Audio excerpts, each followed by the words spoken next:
Welcome to the Star Chamber.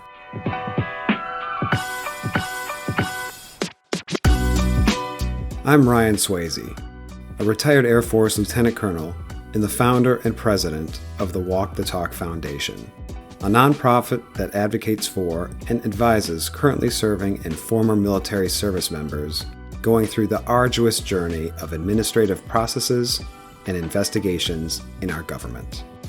And I am Francescagraham, a retired Army Lieutenant Colonel and the Chief Operating Officer and Chief Advisor for the Walk the Talk Foundation. For all our returning guests, welcome back. And for our new listeners, thank you for tuning in. Before we begin this week's topic, please do not forget to hit that subscribe button, check out our Walk the Talk Foundation website, and hit that donate button if you think we're doing a good job. Also, check out our newsletter, the DoD Times Redacted, on all the socials, including LinkedIn, X, Instagram, and Facebook. Links in the description. All right, Star Chamber listeners, let's get started.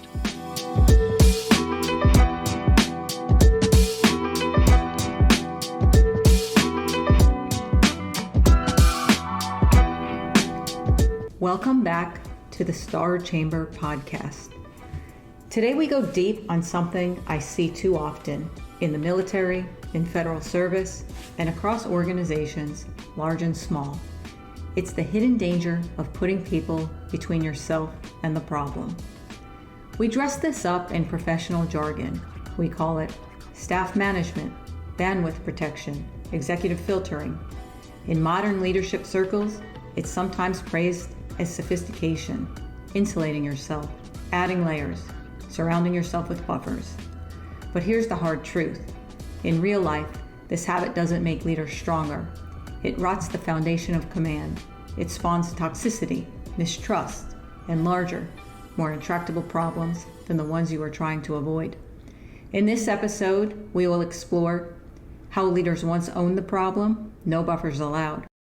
How insulation and avoidance became the default, why gatekeeping is actually worse than micromanagement, the metaphor of the Praetorian Guard guarding access, not mission, the added theme, pulling up the drawbridge and scarcity mindset, the real cost to trust, morale, mission, and finally, a way forward for leaders, for units, for our military.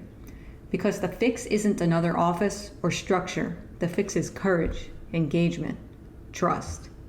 When I came in the military 22 plus years ago, it was common to hear a commander say, "I'm the commander, I own this, it happened on my watch, here's what we're going to do to fix it." That kind of ownership didn't make challenges vanish, far from it, but it signaled something powerful: clarity, accountability, and leadership willing to shoulder the burden. I've seen senior leaders waltz into a room after a mission setback, take the mic, and say, "This is mine," not blaming deputies, not pointing fingers, owning it. Now that moment doesn't erase the failure or the pain that comes along with it, but it does build trust. It says to your people, "You are safe to tell me the truth because I will face it." Back then, leadership was more than managing staff, calendars, and tasks. The commander wasn't buffered, he wasn't a figurehead. They didn't get credit for surrounding themselves with terminally ranked deputies that they could burn through one by one.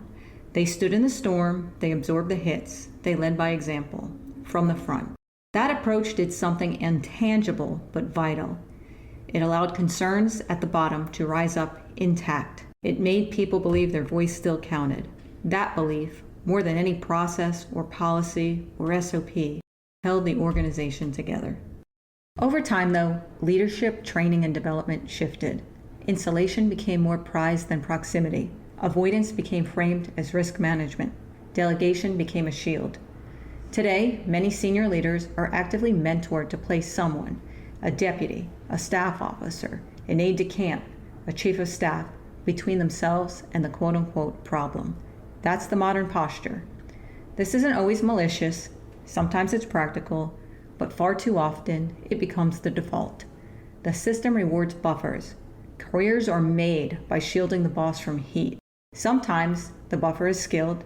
Sometimes, though, it's a mediocre yes person who doesn't realize how expendable they are. The standard justifications are familiar. protect the commander's bandwidth, filter out noise, reduce exposure, avoid complaints, investigations, lawsuits. Keep the system quiet. But here's the harsh reality. Avoidance doesn't kill problems. It lets them metastasize. A small paper cut then becomes gangrene. What could be healed gets amputated. And in this context, amputation means forced isolation, reassignment, reputational damage, rescinded orders, or a career injury that lingers long after the uniform comes off. Avoidance feels safe in the moment, but it's toxic. It's cowardice masquerading as strategy, and it teaches everyone who watches that the leader is more interested in self-preservation than truth. Some people defend gatekeeping as a lesser evil compared to micromanagement. After all, at least the boss isn't breathing down everyone's neck. But here's the thing. Although micromanagement is deeply flawed, and it limits initiative, and it burns people out, at least the leader is engaged, even if it's in a suffocative, counterproductive way. They touch reality, even though they do it badly. Gatekeeping is worse. By contrast, the leader is detached. It insulates the leader. It gives them plausible deniability. I didn't see it, I wasn't told, I didn't know about it. That's poison. Every layer you add weakens urgency. Every filter distorts truth. By the time a problem reaches the top, it's barely recognizable. Micromanagement strangles initiative. Gatekeeping's worse. It strangles truth. Without truth, no organization stands. History gives us a metaphor, the Praetorian Guard. In ancient Rome, the Guard was formed to protect the emperor physically, but over time, they accrued political power, deciding who lived, who ruled, who died. They insulated the throne under layers of loyalty and dependence, but that insulation became corruption. They ended up weakening the very institution they were meant to protect. In today's organizations, gatekeepers play that role. They regulate access. They decide what the boss hears and what stays buried. They protect comfort, not mission. They guard the throne, not the truth. And just like the ancient guard, their presence makes leaders more vulnerable, not less. Because when the roof falls in, and it always does, the leader realizes too late that the insulation was never protection, it was decay. Here's a related, compounding theme, pulling up the drawbridge on those behind you. Gatekeepers sometimes act like keepers of the castle. They hoard privilege. They choose who gets in. They block access, progression, information, opportunity. That's a toxic posture. It reinforces hierarchy, scarcity, and fear. It tells those behind you, I'm not taking you with me. The ladder stops here. You wait. This behavior kills initiative. It saps loyalty, and it stunts talent. If a leader is unwilling to let people follow closely or climb beside them, they cultivate resentment, passivity, and stagnation. A leader's job isn't to pull up the bridge. It's to build the bridge with the people behind you, to widen the path so they can run beside you. Another layer here is mindset, the way scarcity thinking fuels gatekeeping. Leaders with a scarcity mindset believe there's only so much to go around. Time, influence, resources, trust. So they hoard, they guard, they limit access. They fear dilution of power. This mentality is zero-sum. If someone gains, you lose. When leaders hoard credit, deny resource flow, block promotions, or limit visibility, they reflect scarcity thinking. They become gatekeepers out of fear. They assume that others' development threatens them. But scarcity is a hidden toxin. Research in behavioral science notes that scarcity constricts cognitive bandwidth. People become tunnel visioned, focus on urgent problems at the expense of healthy long-term thinking. In leadership, scarcity thinking causes decision-making errors. It pressures leaders to cling to control. It stifles innovation and punishes generous leadership. Contrast that with an abundance mindset, believing that lifting others doesn't diminish you, believing there is enough success, trust, influence to go around for everyone, offering credit, sharing authority, opening doors. When scarcity dominates, gatekeeping gains justification. But when abundance prevails, the bridge stays down, the gates open, and leadership becomes generative. What do we pay when we build commands around avoidance and gatekeeping? The costs are heavy. Problems don't get solved, they get delayed, distorted, or buried under layers of filter. Trust evaporates.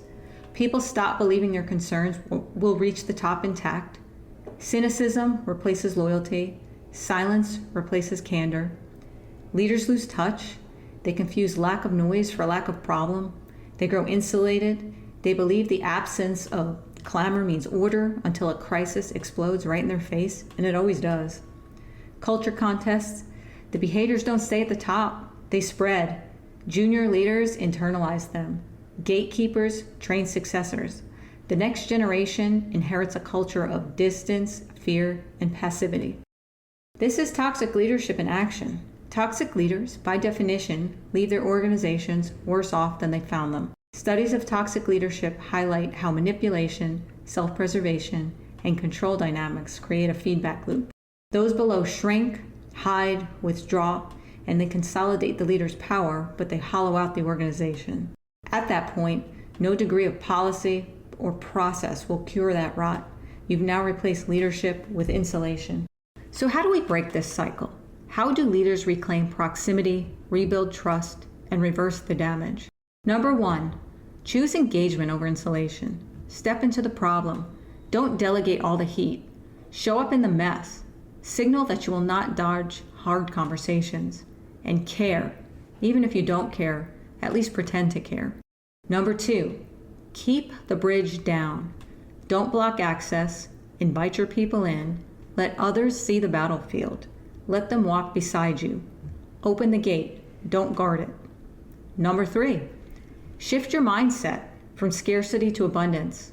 Believe that people rising doesn't mean you fall. Give away credit. Share authority. Promote others. Trust expands your leadership, doesn't weaken it. Number 4, model truth-telling and accountability. When things go wrong, take the mic. This one's mine. Let people see that owning mistakes isn't weakness, it's leadership. Number 5, build feedback loops. Compensate, protect. Reward those who bring bad news up. Normalize dissent, healthy challenge, and early notice. Number 6, train successors to resist gatekeeping. Don't just preach proximity. Mentor your staff to stand close to the problem, not hide behind it. Number 7, reinforce cultural norms of courage and transparency. Stories matter. Celebrate those who spoke early. Punish those who withheld. Over time, the voice that rises will be truth, not fear. And here's the optimism. The military, for all its bureaucracy and friction, still produces leaders of courage. It still produces men and women who step forward into uncertainty, those who will lean in, not lean back. The way forward is not impossible. It's not unreachable. It's already embedded in our DNA. The ethos, mission first, people always. If enough leaders choose to reject insulation, open the gates, hold ownership, then slowly the culture shifts. Imagine units where people see their concerns climb the chain, where supply, intelligence, operations are transparent, where juniors believe their voice matters. Imagine commands built not on fear, but on trust. The next generation deserves nothing less. They deserve what we hand them, a culture of connection, accountability, and courage, not a citadel of silence. So to every leader listening, let's stand in the storm. Let's leave the fortress guards behind. Let's lead with engagement, trust, ownership, because the command that trusts is the command that endures. That's today's Star Chamber. Thanks for listening. Well, that's it for this week's topic. We really appreciate you tuning in. Don't forget to hit that subscribe button if you haven't already, and check out our foundation website at walkthetalkfoundation.org. And feel free to reach out and give us feedback. You can get a hold of us via Facebook, X, Instagram, LinkedIn, and our foundation's website. Details in the description section. Thanks for tuning in, and see you next episode.